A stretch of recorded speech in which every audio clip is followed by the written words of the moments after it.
Hi, everyone. This is Dr. Cheryl Selman, and welcome to The Love Code. It's wonderful having you join me today for another profound and transforming conversation that will uplift, open your hearts, bring healing energy into your being, and just allow you to find peace in your life. That really is the purpose and the goal of this show. It's dedicated to our spiritual connection, to the place where we are all connected and where we can really remind ourselves and each other of who we really are.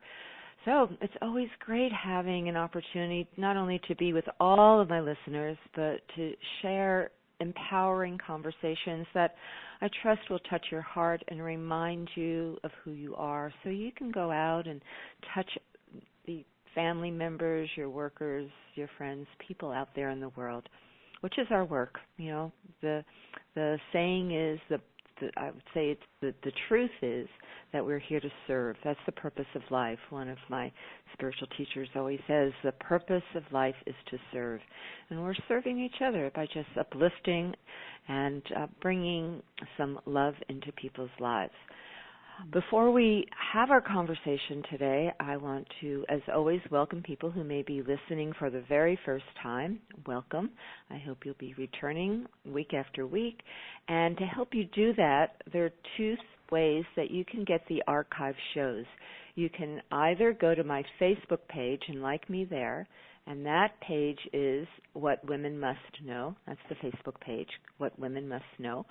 Or you can go to my website, drcherylselman.com, and opt in there to my site, and then I can send the archive shows to your inbox. And whichever place you choose to go, or both, I always send information and interesting bits and pieces of knowledge, wisdom, things that I think are relevant to support you in your life. So that gets posted, and that also gets sent out to my list. So hope you'll be joining me for this ongoing journey of connecting to ourselves. And it's my great pleasure today because we're going to be talking about connection. We're going to be talking about relationships. We're going to be talking about the purpose of the connections we have in our life. And my guest today in this conversation about encountered centered transformations to support the healing of relationships. We cannot do enough in this world to support the healing of our relationships. It's just so primary because relationships are everything. So I have a very special guest today, Hedy Schleifer. And Hedy is someone who is an exceptional human being. She's a psychotherapist, an internationally renowned relationship builder and motivational speaker who guides, counsels, and teach couples, partners, business associates, therapists, and families about relational maturity. Referred to by her colleagues as a therapist, Hedy has a unique, warm, and dedicated approach on relationship building. She speaks 7 languages and has taught in 39 countries. She presently lives in Washington, D.C. with her husband of more than 50 years, Yumi, and has 2 sons and 13 grandchildren. And it's such a pleasure to welcome Hedy to the show today. Hello and welcome, Hedy. Well, thank you, Cheryl, and I so appreciate the warmth in your voice as you were introducing me. I often think to myself, I wish my mom and dad could hear these introductions because they would have such nachas. Nachas in Yiddish is pleasure and pride and joy, and they would have nachas, that their little baby Hedy, born during the Second World War, it's touching people's hearts and it's getting introduced in such a warm way. So thank you. Well, I want you to know, Hedy, that they do hear these introductions. So they're very happy. They You're do, right and they're about then they're that. thrilled every time they hear people glowing about their little baby daughter. So You're don't right ever doubt about that. They that. are hearing it. Yes, indeed. I So believe that deeply. So I Yes. want to say that the I'm so fortunate to have connected with you, and that was through our mutual friend in Australia, Fran Levine, if she's listening. Hello, Fran and Stan. Fran and Stan are wonderful friends of mine who are therapists in Melbourne, Australia, very dedicated to their work in relationships. And I remember several years ago, Fran told me she's going to be traveling several times a year to the United States to do this training with this woman, and I'm going, wow, that's a big commitment, over a couple of years, and to go back and forth from Melbourne to Washington, D.C. Well, she did get committed, she and Stan, her husband, and she just continues to rave about this program and her teacher and how it's transformed their lives, how it's transformed her work with relationships in her practice. So finally I said, okay, well, we just have to, have an interview with Hedy and meet this amazing woman. So I am thrilled that we are able to make this connection, and I love how connections happen and how we find each other in the world. And I love this show so much because it gives me an opportunity to have an excuse to have conversations with people that I would never normally be able to have a one-on-one personal conversation with. So I'm very grateful to the show. I'm very grateful to Fran. I'm very grateful to you, Hedy, for being with us today. Thank you. So your story is so profound. I'm sure you've told it so many times, and I'll ask you if you can share it another time, because it's shaped so much about who you are and your purpose in this lifetime, and it's so moving. So would you be willing to just share a little bit about who you are and your journey in this lifetime and how you arrived at this passion that you have? From the very beginning, you're talking about the beginning of my life, sort of how I was born, or you want to, Let's start there. Okay. I think it's always or wherever you feel beginning. So inspired to start. Okay. Well, I was born inside of a war.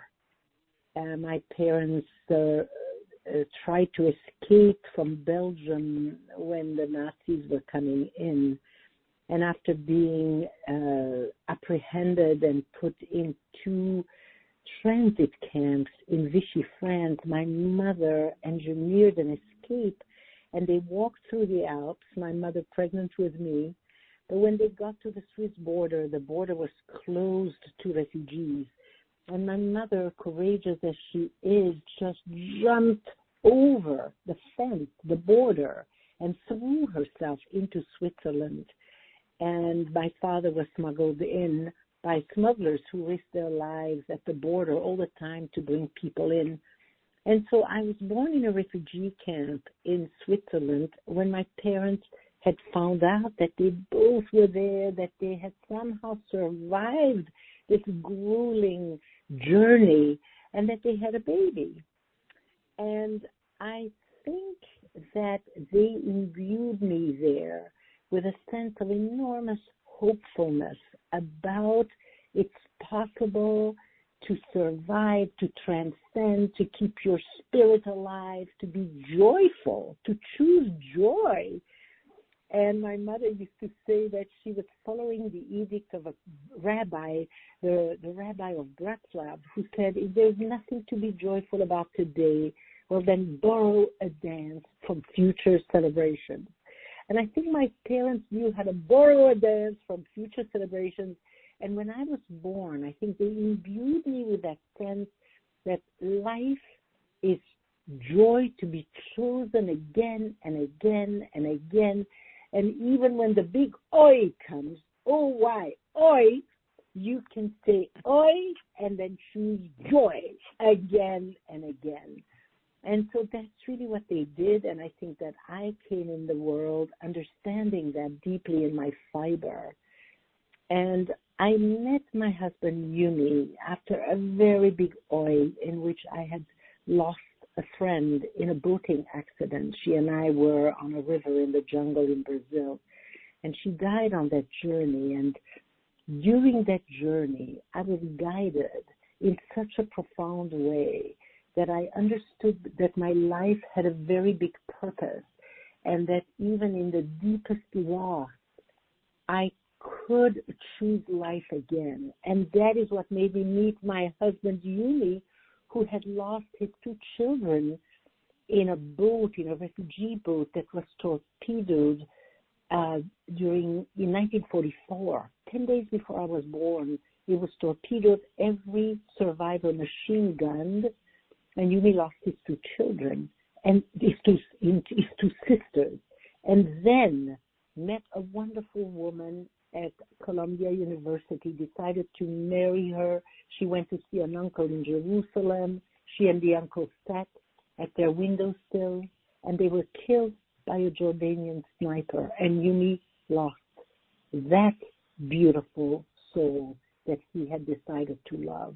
And so when Yumi and I met each other, I had just lost my friend Lucy in a boating accident. He still had that enormous scream in his belly about the loss of his 2 sisters and his beloved Debbie, and we both understood each other's hero's journey. You know, that's really how we meet a partner.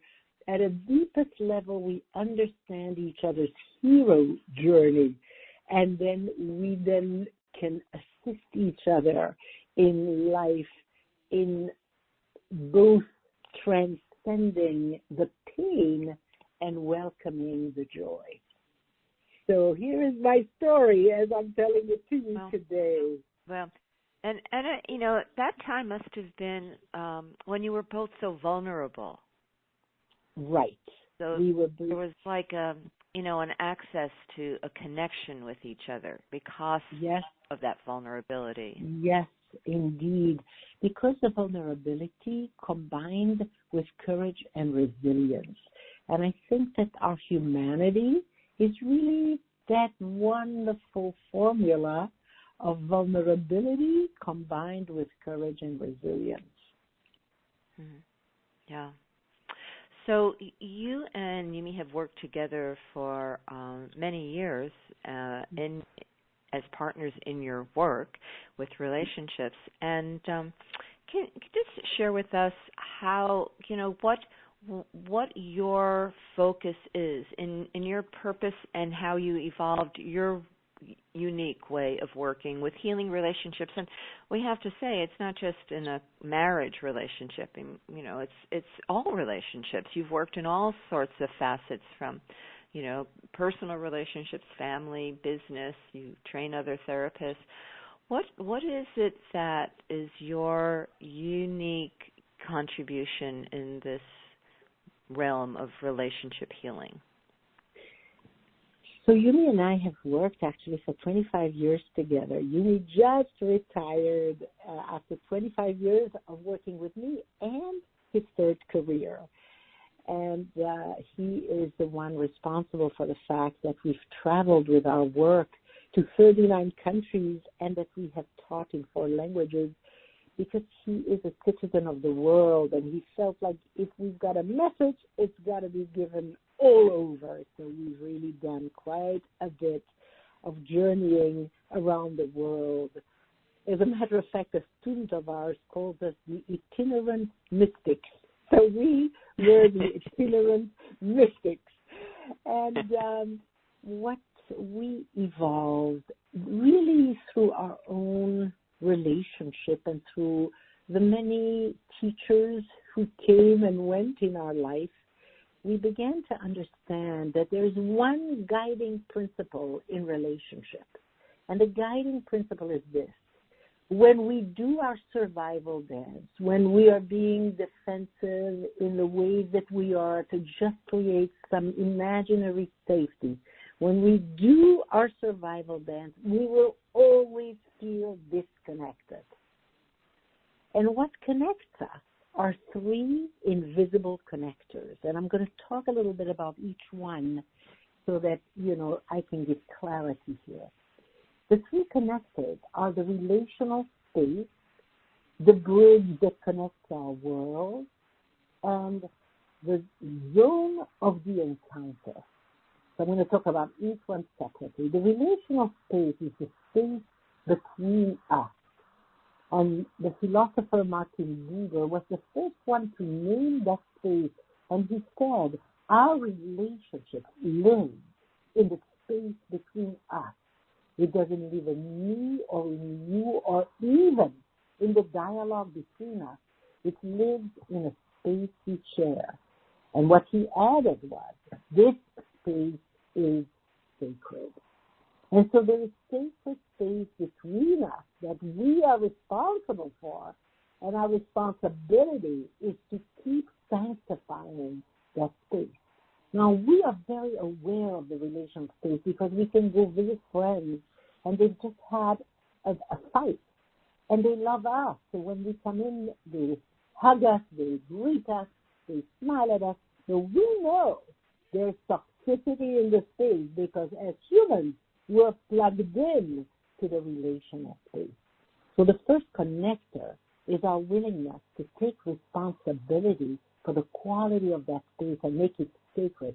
And that whenever we pollute it one way or another with a criticism, a judgment, a look, we then own that and take that pollution out of the space. So that's the first connector, is our capacity and responsibility to honor the space between us. The second connector is a bridge.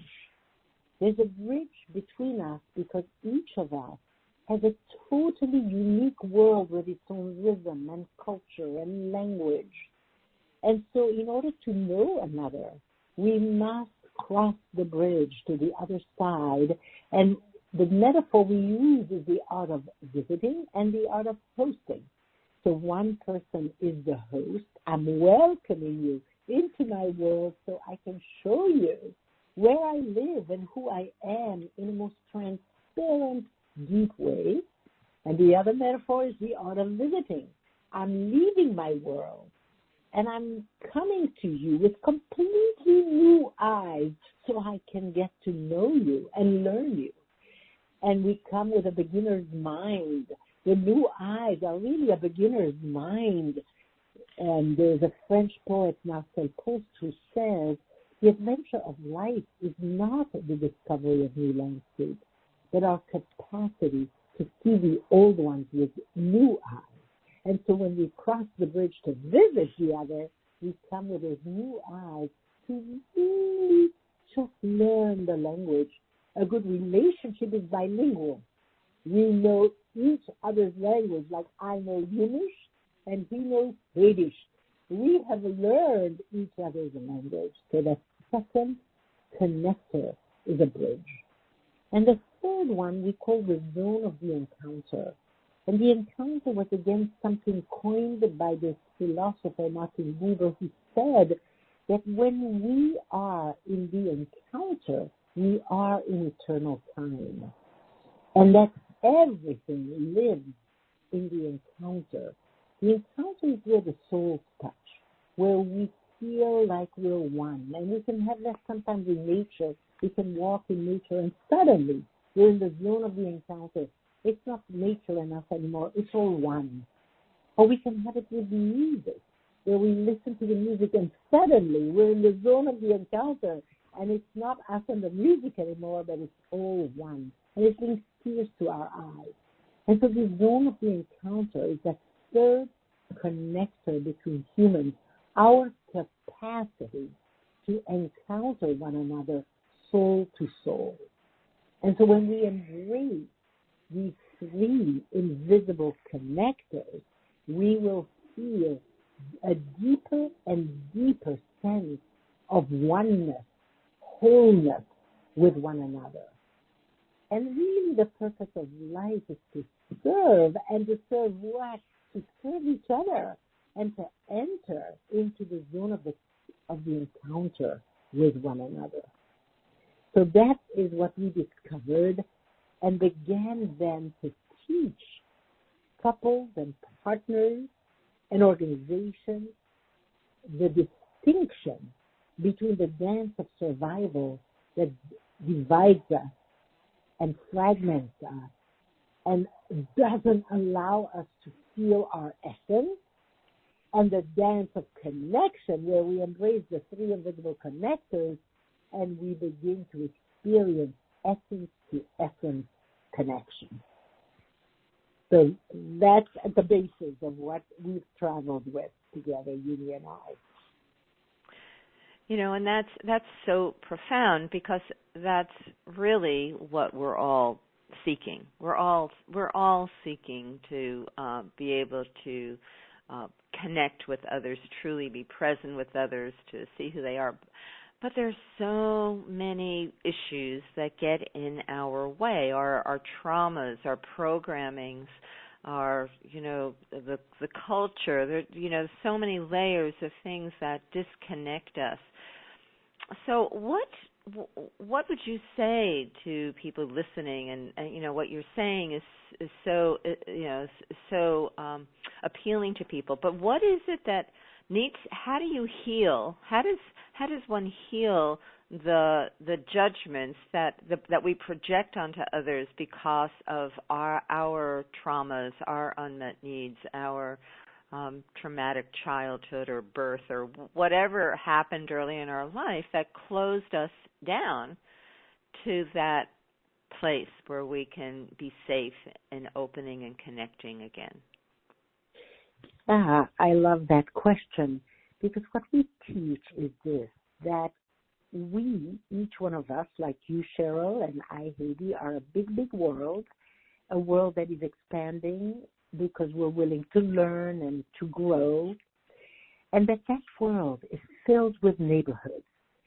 And there are neighborhoods in which we feel wonderful, that we feel passionate there and vital. We have neighborhoods of challenge. We have tough neighborhoods and scary neighborhoods where we ourselves are afraid to go without holding somebody's hand. There are neighborhoods in our world that we don't even know are there, and it's the mystery of who we are. And what we teach is how to travel over the bridge to visit neighborhoods. So everything is a neighborhood. Childhood is a neighborhood, and there are many parts to that childhood neighborhood. And judgment is a neighborhood, in our world. And sometimes we get hijacked into the judgment neighborhood. And it's nice sometimes to have somebody just come to visit, with unconditional regard for us into our judgment neighborhood. It's just a neighborhood. It's not a big deal. It's a neighborhood in our world. And so what we teach couples is how to visit each other in all the neighborhoods. There are neighborhoods of enormous pain, and how to visit the neighborhood of pain, how to visit the neighborhood of challenge, how to visit the precious neighborhoods where we feel vital and passionate, where we feel that's my essence.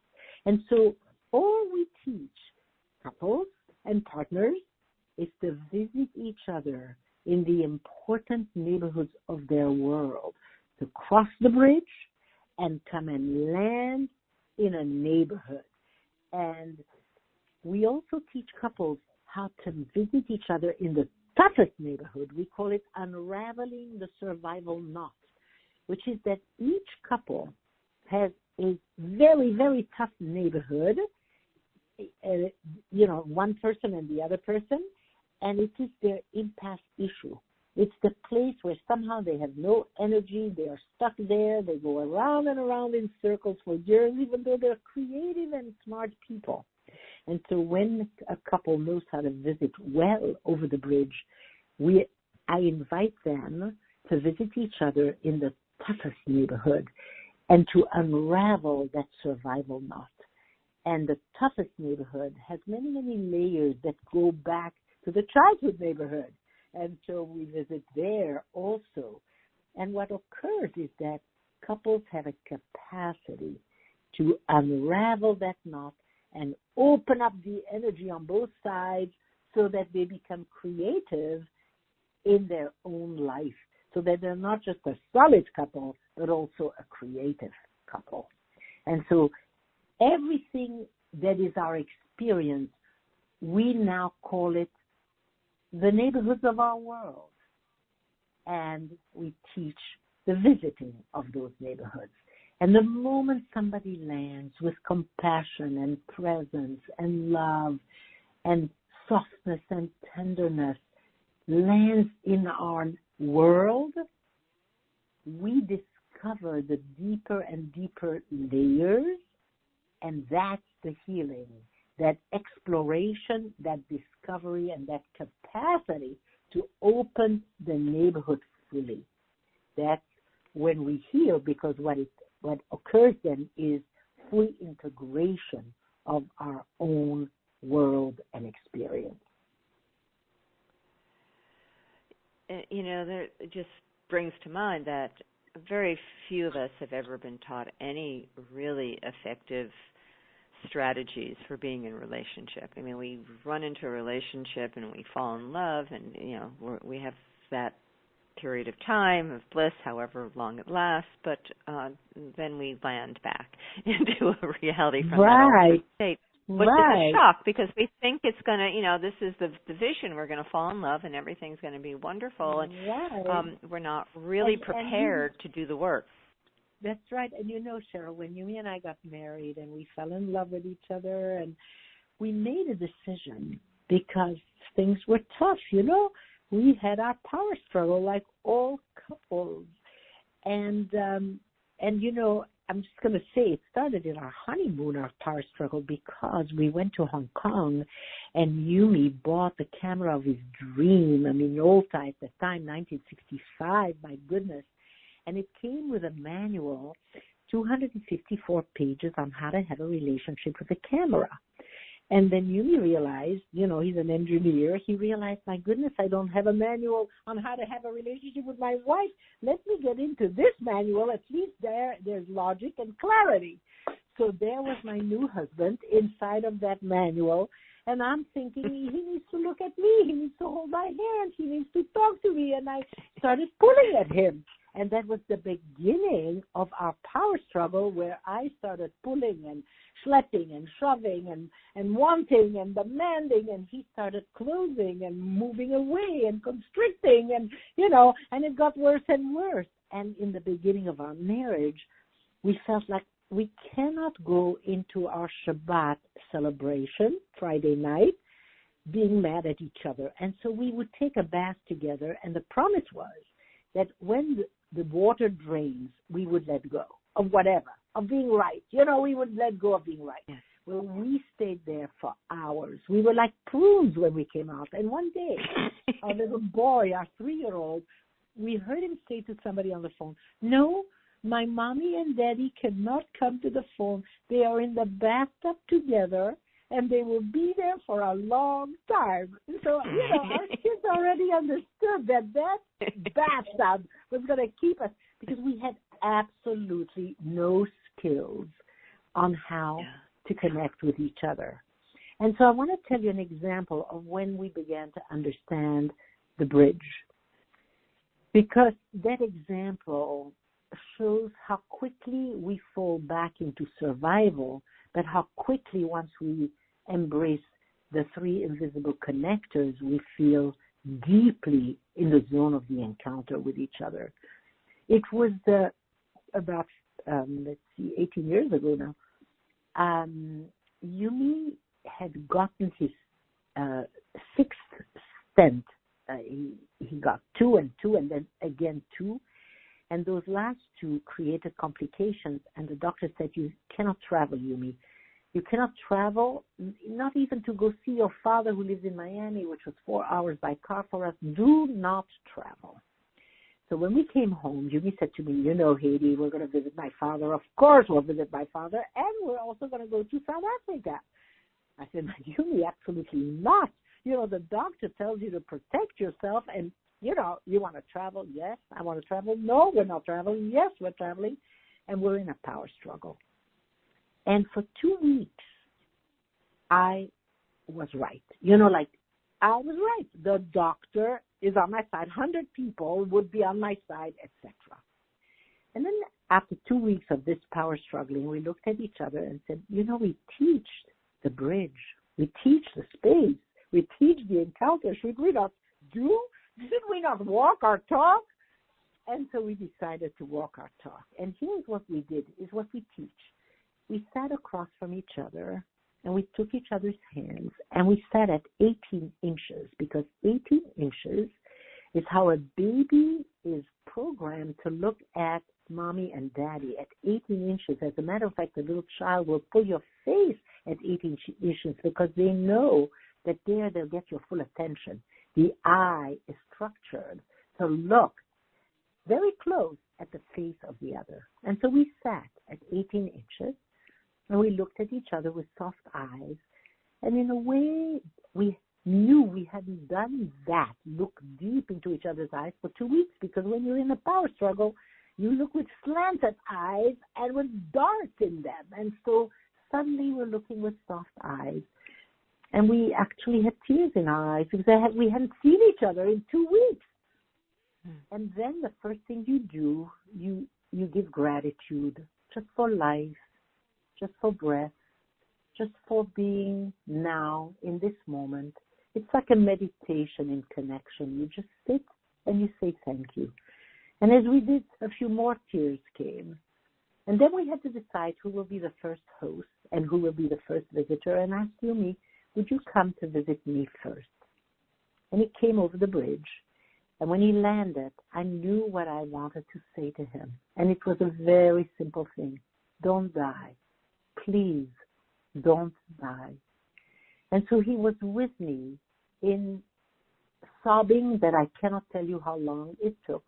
But he held me in my sobbing, and he basically just said my words. I hear you say that you really, really don't want me to die. No, don't die. And we stayed there for as long as we needed till all my sobs were out of me. And I could cross the bridge and come and visit him. And so I crossed the bridge as a visitor, and he was the host. And he told me 3 things that have changed my life. The first thing he said is, Hedy, I am not a heart. I am a man with a heart.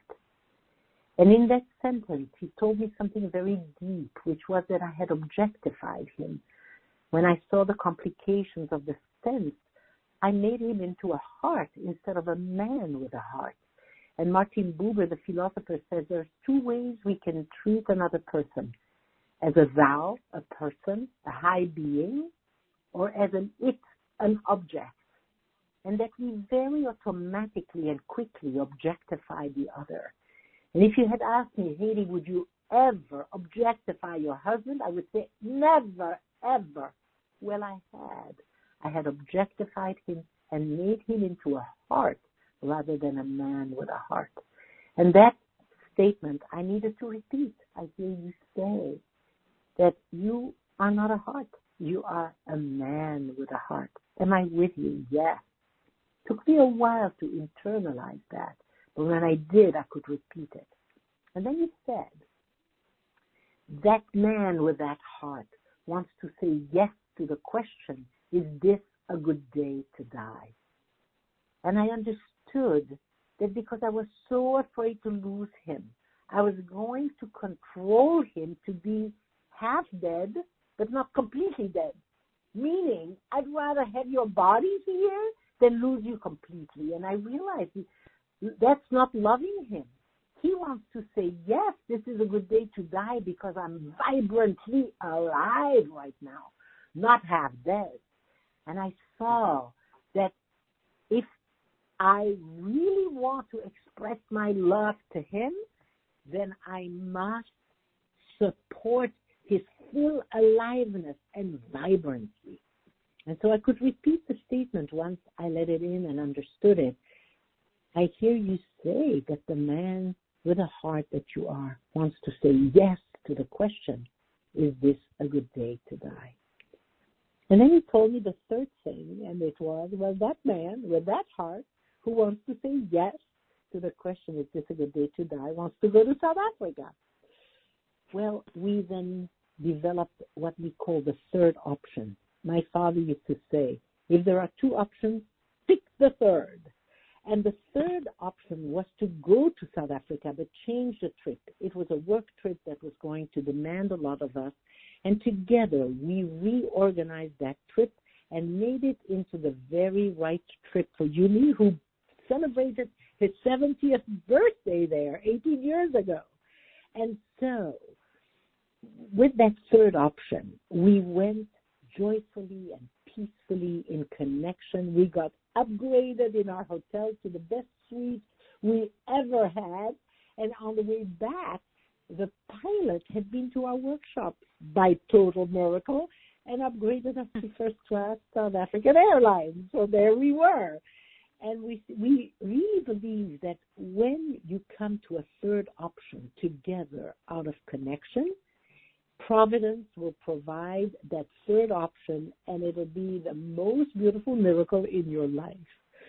So there was this couple with a power stroll on their honeymoon, able to, as an older couple, to embrace the three invisible connectors and enter the zone of the encounter. Wow, how powerful a story, and especially that last part when you both returned to that space between you where all possibilities, where love resides, where you can be present. How the universe just conspired to align and support you in every way, which is in every way, which is what happens, right? Yes, it does. It does. Exactly. Because you're living in an energy of harmony and peace and alignment, and everything flows when you are in that energy. Exactly. And, it was not predictable that all this goodness would just befall us, flood us. But it did, because, as you say, we went there in the zone of the encounter really together, and having built a third option that fit the circumstance, but also fit us, as humans, alive and vibrant and not living in the fear of death, but rather embracing life. Yeah. Wow, that's a wonderful story. And you moved out of your fear, the anger, which was right, was covering the fear, and exactly. Move beyond that back to connection. Yeah. And I'm going to give you another example that is not with our coupleship, but it's the bridge, the space, the bridge, and the encounter.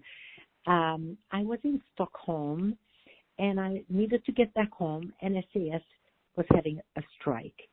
And they told me I could come in the middle of the night, and I might be getting a ticket anyway. I arrived. And when the counter opens up after the first person, I was number 2, the woman looked at my ticket and she shouted at me and she said, "You have 2 tickets and there's absolutely nothing I can do for you." Well, I had learned, because it became a habit of the heart, to cross the bridge. So I took a very big breath, because when somebody shouts at you that way, the first thing you want to do is kill them. I mean, that's how our brain is. But I took the escalator to my frontal lobes, and I took a deep breath, and I crossed the bridge. And I landed in the neighborhood of exhaustion in her world. I could see the woman was exhausted. And so I did what I teach people, which is that you repeat the words, but you repeat them from a place of deep compassion. And I could have compassion because I had landed in the neighborhood of exhaustion in her world. And so I said, "I hear you say that I have 2 tickets and there's just absolutely nothing you can do for me." Well, she heard a human voice. And I think it had been days since she had heard a human voice. So she looked up to see from where does that voice come from. And now we're making eye contact. And she shouts and she said, "No, take a look at the line. I haven't slept in 2 days. But there was this long line. There was at least 100 people. And I knew she hadn't slept. And so now we're looking at each other. And I'm with her in the neighborhood of exhaustion. And I'm saying, "So you haven't slept in 2 days. And here's this long line you have to take care of." She couldn't believe I was with her. She just couldn't believe it. And now she's smiling at me. and I'm smiling at her. And she says to me, I'm so sorry. I can't do anything for you. You see, the human in her just showed up. And I'm looking at her, and I'm saying, yeah, you're sorry. You'd like to do something for me, but you can't. She looks at me. She says, maybe I can. And she closed the counter, disappeared for 20 minutes, came back. She says, here is a ticket, Oslo, New York. SAS is losing millions. What a gift to a nice person. And so the idea is that when you embrace the three invisible connectors, what occurs, as it did with my husband and I, is that the humans show up. The essence of the humans show up. And when the essence of the humans show up, there is generosity, there's gifting, there's connection, you see. And that woman went from total survival to total essence. She's a very generous person, and she's willing to step out of the box and take a risk. But she wouldn't have been able to in that place of anger that came out of her neighborhood of exhaustion. Wow. So the message is, when you are encountering that kind of abusive communication, whether it's anger or dismissal or whatever, first of all, you have to take a breath and step back, because you don't want to react, because you just operate out of that ego. You fuel that whole dysfunctional behavior. It gets fueled, which isn't going to accomplish anything but escalate. So you have to. It's like remembering or training yourself, or maybe that's just taking that breath, even just having that conversation, that story that you've just shared, I'm sure will impact on all of us listening that, yes, we need to take a breath, and we need to, a deep one, step back. Yeah. Right. Not to react, not to get into survival mode and, attack back. And the reaction, which is a training. Yes, it's a discipline, right? It is a training, and that reaction comes from the reptilian brain, the brain stem. And there's only two settings. Either I'm alive or you're alive. Well, I'm going to kill you. That's really how our planet, unfortunately, still operates, because we have wars, So that comes from the brain stem. And that's why I said there's an escalator that you learn to use from the brain stem to the frontal lobes of the brain, where 2 or 3 or 4 realities can live at the same time. That frontal lobe is the seat of consciousness. And when we're there, if we have a method, and this is a method, you cross the bridge and you land in a neighborhood. It's a habit of the heart. And when you land there, you'll see the person where they are right now, But just having that metaphor that a person's behavior is a neighborhood, you step out of it, and it's a mindful exercise, because it's out there. You're observing it, and that metaphor, you're observing it as a neighborhood, which is a very good visualization, right? Exactly. It gives you a distance from it. That's right, and it gives you an understanding that in the big world of that woman, there's many neighborhoods. There's just one called exhaustion, and I could feel it. We've all been exhausted. We know that neighborhood. So when I landed with her, I could feel her. It grows your compassion. But it reminds me of a story of my mother that is unbelievable, because when my parents tried to escape from Belgium, they were apprehended and they were put into a truck. You've seen the Nazis who shove Jews into trucks. And my mother was in that line with my father. And she looked at the Nazi who was pushing people into the truck.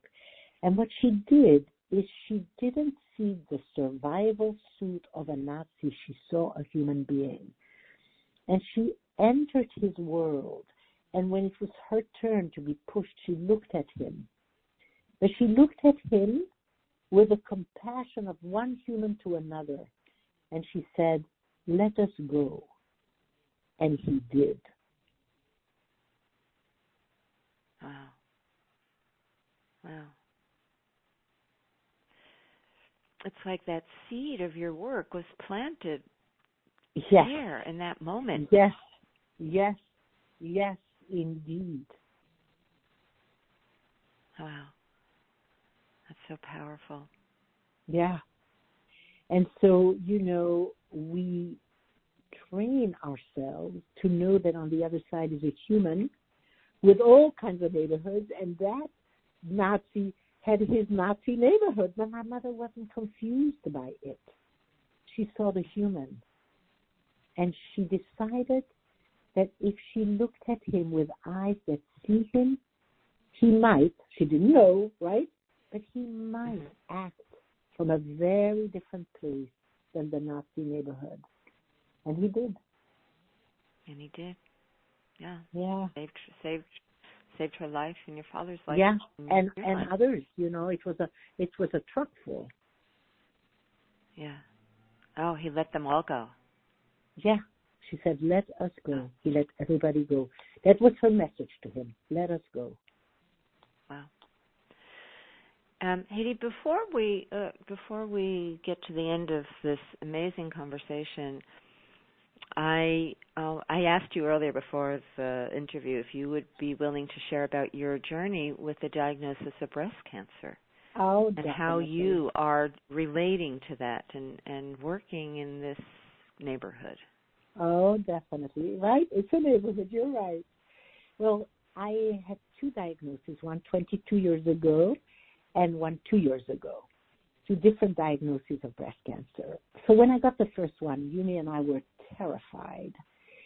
And after 2 hours, Yumi said to me with a sweet smile, Hedy, how long should we feel terrified? 2 hours, 3 hours?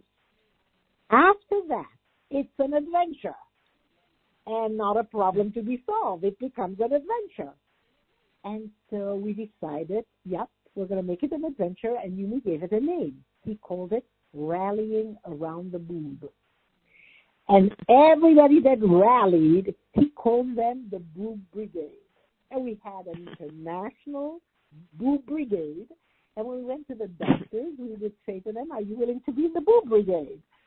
And if the doctor didn't find that funny, he wasn't going to be our doctor.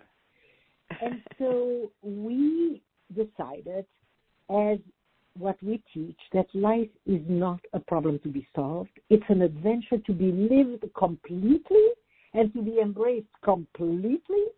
And therefore, at every stage, we embrace the adventure. We changed the name of cancer to the cellular challenge because that's what it is. It's a cellular challenge, and our body is equipped to meet that challenge in different ways. But we were going to welcome the equipment of the body to meet the challenge rather than to fight something, because that's just not how we want to live our lives. And so it was the embrace of the cellular challenge. And I remember the day I went to get a dose of chemotherapy, and there was a big banner saying, welcome cancer survivor. So I said to the lady, there's a mistake in your banner. And she looked and she said, but I don't see it. Is it grammatical? Is it spelling? What is it? No, I said, it's conceptual. Do you want to know? She says, I do. I said, look, I have had a diagnosis of cancer. But right now, I'm not a cancer survivor. Because you, for example, have had the flu. Are you a flu survivor? Why should I have to always look back at the fact that I once had cancer when you don't have to look back at the fact you had the flu? She took a look and she said, you're right. I mean, why should you always have to look back and say I'm a survivor? I said, I intend to thrive in my life. I'm not going to call myself a survivor. It's not my identity. So she said to me, well, how should I call you? And I looked at her and I said, you know what? Hedy Schleifer will do. She was amazed. She didn't realize that it wasn't helpful, to identify with a diagnosis rather than with your true identity.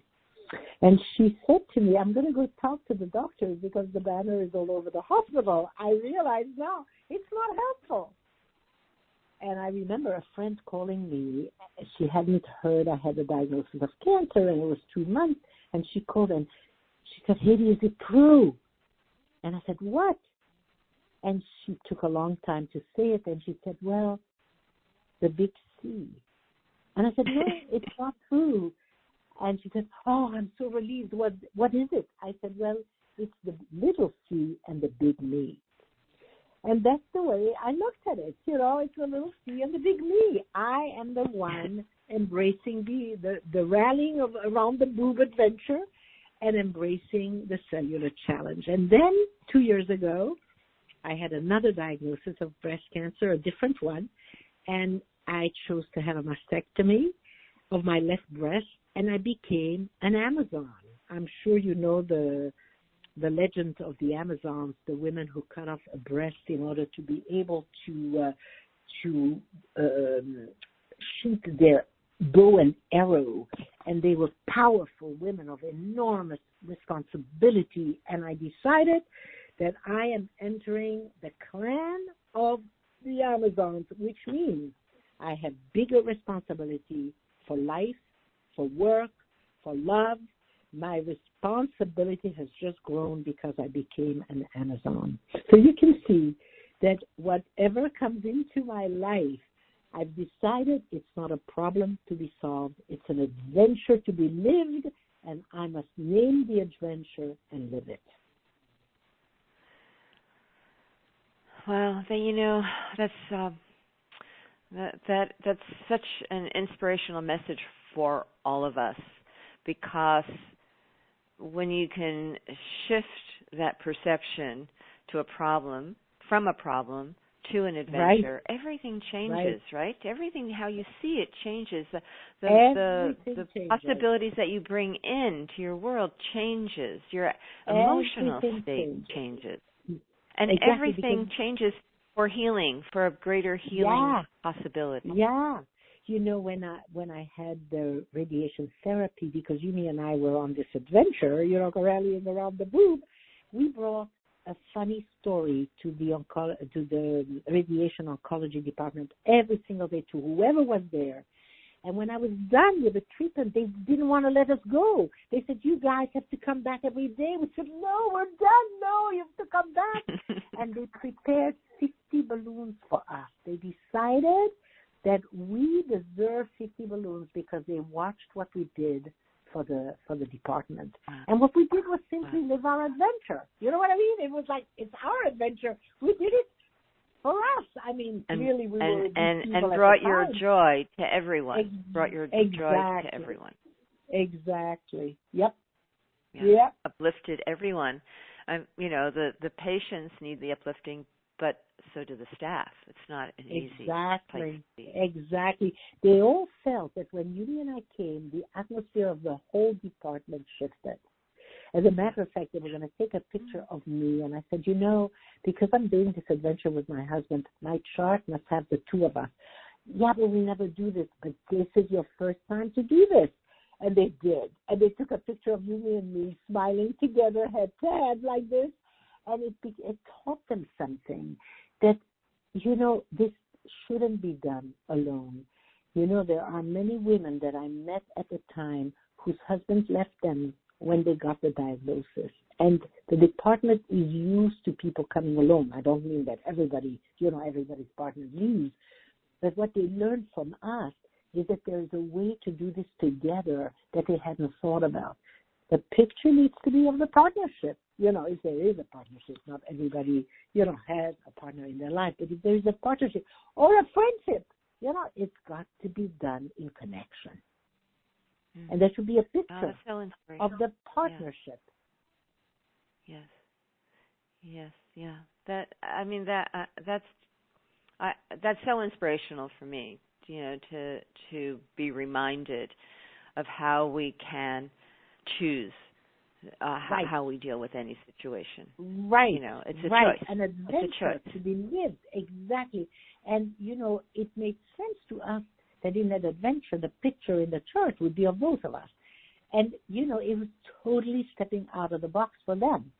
They had never thought of something like this. And suddenly, They were delighted with the idea that we would have pictures of two, and if the person doesn't have like a married partner, it would be a friend, but it would be the partner who holds their hand.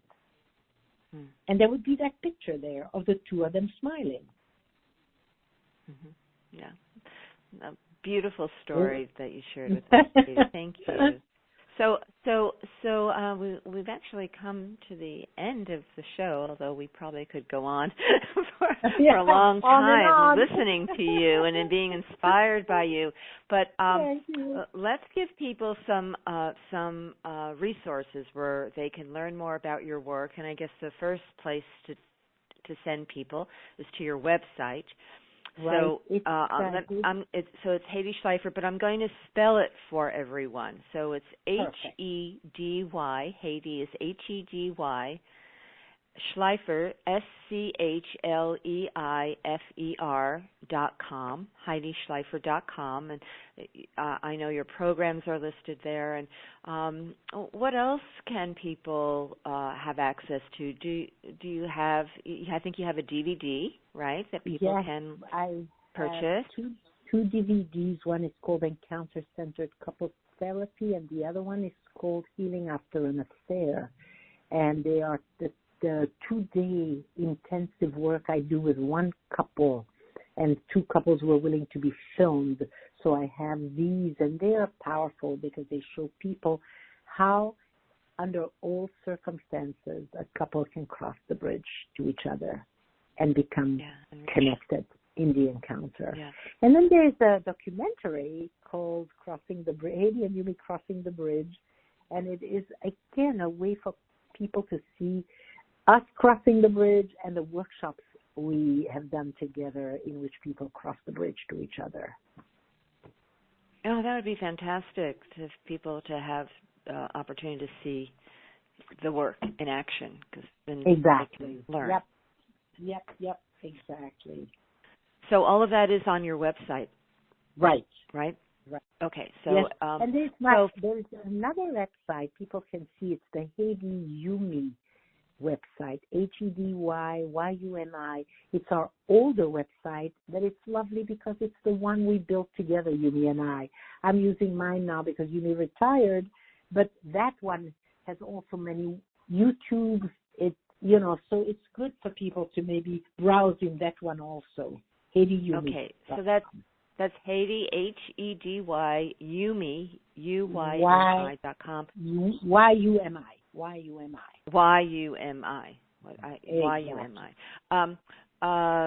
And I guess he's waiting to find out what his fourth career is going to be now.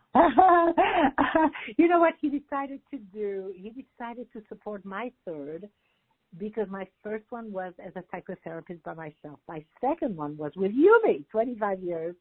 And my third one is, again, me, and he wants to support me having my third career. So he's like behind me with my third career, in which I think I need to write a book, I think every day somebody says, have you written a book? Not yet, so I think in my third career, a book must be written. Well, I think you have quite a tale to tell, so I wait for that book to come out. So Hedy Schleifer, so much gratitude to you for the wonderful work you're doing, for your beautiful, compassionate heart, and all the lives that you are changing so they can open to their beautiful, compassionate hearts. And it's a pleasure to have you on the show, and I wish you best of everything and look forward to your book. Thank you, Cheryl, and I loved being with you and with everyone you've attracted today. Thank you so much. Thank you so much. Thank you so much. And to all of you listening, thank you for joining me. Come back again every week. We have these wonderful conversations, and I wish a week filled with love, peace, and harmony. Bye for now.